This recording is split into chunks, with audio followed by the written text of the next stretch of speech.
Chapter 5 on the many advantages of Japanese karaoke.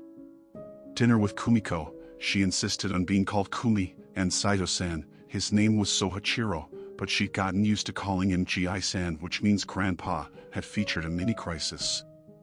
The food was incredible. It was simply some of the best tasting food she'd ever had. Bowls of rice, cups of miso soup, a large lightly cooked salmon served in the middle of the table, and tiny dishes of, she wasn't sure what it was, but oh my god, it was delicious, spread across the table.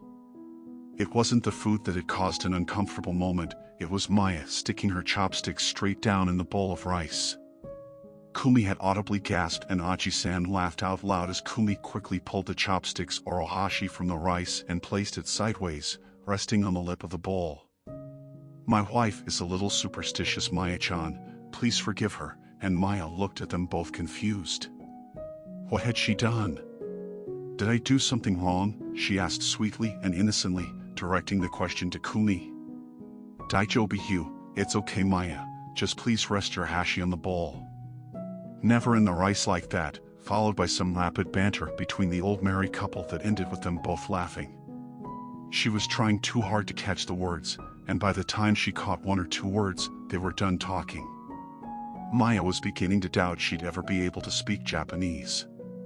Gacha-sama, a traditional phrase used at the end of a meal, Sohachiro-san said, and then turned to Maya. Ja, kyo karaoke itakimashu ka? This one on the other hand was easy. He was asking her about her karaoke plans that evening with Kimi and a few of her friends. She was nervous and excited and couldn't wait to meet more people her age and try Japanese-style karaoke. Hi. Mausugu itakimasu. Yes, I'm leaving after dinner. I was going to take the train. Densha da. Kumiko and Sohachiro smiled. She could tell they loved each other very much and dearly missed their daughter, who was away for her first year of college in Kyoto. She felt loved and safe. The air was brisk as Maya walked down towards the train station. She needed to go a few stops to get to Shinjuku, where she'd promised she would meet Kimi and her friends. She hadn't gone into the details on the phone, but Maya had got the impression that one of the two guys who were meeting them was her boyfriend. Walking out into the chilly night through the main doors, she was surrounded by waves of people coming and going and barely noticed Maya scanning the crowd for her friends. There was a gentle tap on her shoulder and she spun around to see Kimiko's smiling face with two guys behind her looking cool, disinterested and curious all at the same time. Maya-chan. Kimi said, almost yelling, the sound muted by the sounds of the city, and you made it.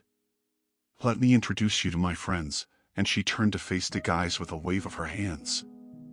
This is Elijah, his dad is an American like you, and the guy on the left smiled and did a nervous half bow. His curly blonde hair was a tangle of wind-blown mess, his smile was sweet, and his gray eyes shined in the glow of the city lights. Nice to meet you, he sheepishly said, his English pronunciation better than most of the people he'd met so far in Tokyo. Maya bowed properly as her host mother had taught her and said in Japanese, Yoroshiku onegaishimasu, and she turned her gaze to the guy standing off to the right. This is my friend Ichla, Elijah said, pulling on the olive-skinned skinny guy's shirt and laughing.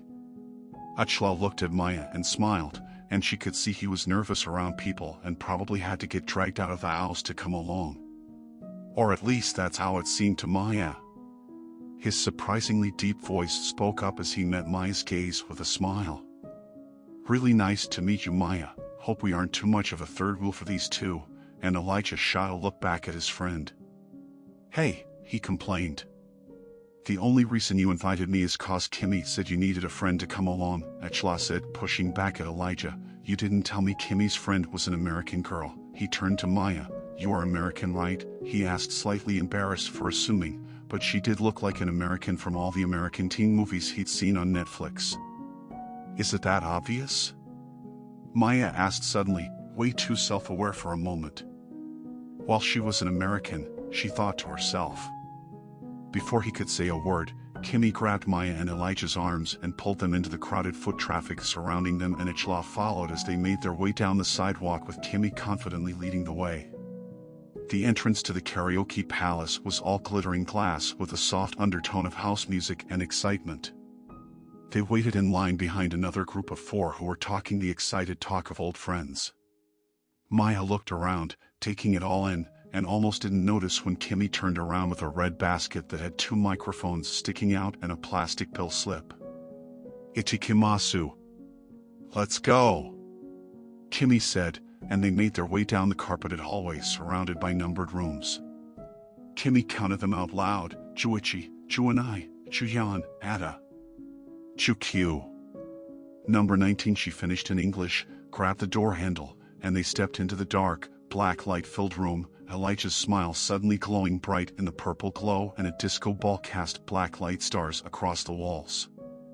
There was a rectangular-shaped couch surrounding a glass table featuring 2 massive books of songs, and on the wall was a touch-tone phone to call and order food and drinks.